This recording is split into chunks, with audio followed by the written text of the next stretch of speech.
I would say you should 100% go for it and implement it. There again, you are never perfect. Like there's always room for improvement, and so having a second brain, having a second pair of eyes to Mhm. provide you with feedback and to provide you with different ways of thinking around like properly implementing the curriculum is always so beneficial. And so I would 100% say go for it, and just that collaboration is just so beautiful. And there have been times where I've seen things in the lesson and I'm like, okay, I'm going to implement it this way. My coach has said, well, maybe you should try this. And I gave that a try and it worked out so well. And so just having that collaboration, again, it's just very vital. And it's really allowed for me to find so much success with my students.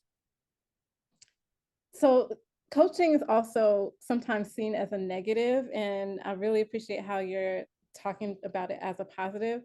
Could you say anything to teachers about being open to receiving coaching? Mhm. I think that as teachers, we we know we're educated.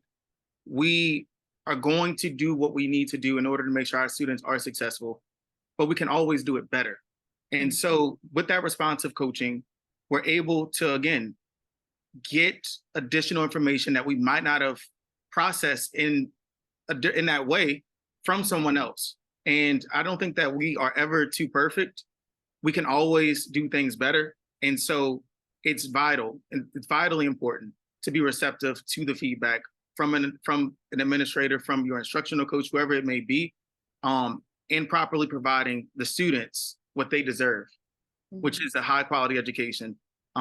And that also works through all the different, again, nuances that IM presents, because it is a very verbose curriculum at times. And there are a lot of different intricate pieces that you might overlook. And so it's so important to have a second set of eyes to provide you with that feedback and to help you better implement the curriculum.